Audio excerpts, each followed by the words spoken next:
सेसापानि गोजौ फरायसालिनि बर' बाजार गेलेग्रा फोथाराव साननैनि हाबाफारिजों दिन्थिफुंनो लादों जांख्रिथायनि थैसाम आरो दावखा बिदै बर' सावथुन। गाबोन 15 अक्ट'बर खालि मोनाबिलिनि 9 रिंगा जागायनाय लोगोनो दिन्थिफुंगोन जांख्रिथायनि थैसाम आरो 16 अक्ट'बर खालि दावखा बिदै आबुं सावथुनखौ। बर' सावथुन नायनो मोजां मोनग्रा रायजो राजाफोरखौ गाबोन सानजौफुनि 12 रिंगानिफ्राय टिकेटखौ मोननो हागोन होनना खावलायहरदों। टिकेटनि बेसेना मोनसे सावथुनाव सेथि थाखोआव 130 रां आरो नैथि थाखोआव 100 रां होनना फोरमायदों। सावथुन नायनो मोजां मोनग्रा रायजो राजाफोरखौ गाबोन मोनाबिलिनि समाव सेसापानि गेलेग्रा फोथाराव 15 अक्ट'बर खालि मोनाबिलिनि 9 रिंगा जानाय लोगो लोगो जांख्रिथायनि थैसाम आरो 16 अक्ट'बर खालि दावखा बिदै आबुं सावथुनखौ नुनो मोनगोन। सावथुन दिन्थिफुं आफादनिफ्राय रायजो राजा सावथुन नायगिरि नोंथांमोनखौ लैहोर लैहोर फैनानै नायफैनो खावलायदों।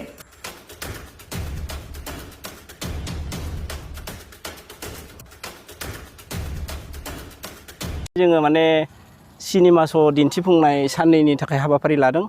बे हाबाफारियाव जोङो माने साननैयाव मोननै फिल्म देखायनो सानदों। फार्स्टआव जों लादों मा गिबियावनो फिल्मा जांख्रिथायनि थैसाम आरो नेक्स्ट दिनखालि जोङो लादों दावखा बिदै।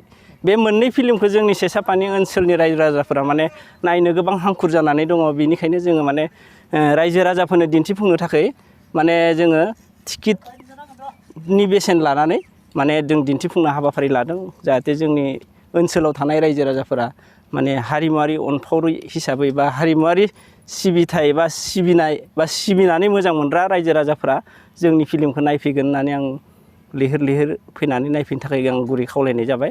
खारन डेटआ जाबाय जोङो गाबोननिफ्रायनो लादों। गाबोन जोङो जांख्रिथायनि थैसामखौ जोङो गाबोन दिन्थिफुंजेनगोन।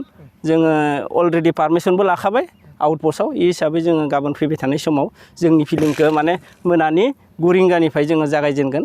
बेखिनियानो सबनाया आरो जोङो माने दावखा बिदै। बे दावखा बिदै फिल्मखौ जोङो सबनाया बे एखे समावनो 9थानिफ्राय जोङो जागायगोन।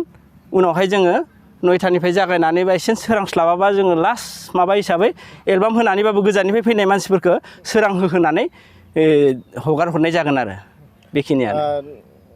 नोंथांमोना आफादनिफ्राय लाबोनो नागिरदों?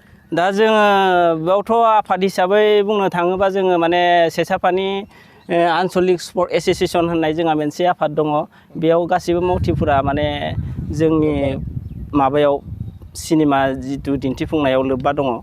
बे हिसाबै जोङो बिथांमोननि माने जोंनि भलन्टियार माखासे हिसाबै जोङो बिथांमोनखौ लानानै दिन्थिनाय जागोन। गाबोननि सिनेमा दिन्थिफुंनो थाखाय खामानि मावनाया सोलिबाय? सोलिगासिनो, जोंना सोलिगासिनो। दा नोंथांमोना नायनो हागोन। दा सोलिगासिनो जोंनिया नै माबाफोरा खानाय माबाफोरा स्टेजफोरा जोंना सोलिगासिनो। जों अलरेडि तिलफारखौ खोबबानो जोंना जाबाय। साखाफारा अलरेडि साखाफारा जाबाय। नायगिरिफोरखौ मा खावलायनो सानो? नायगिरिफोराथ' बेनोसै जोंनि नैबे माने दिन्थिफुंनाय सिनेमाखौ माने मोजाङै मोजां नायफैगोन। जोङो टिकेटनि बेसेनखौबो बारा लानाय जाया, माथ्र' जोङो 130 रुपिस जों लानाय जागोन। माने सासेयाव 130 रुपिसखौ जों लानाय जागोन आरो बेखिनियानो।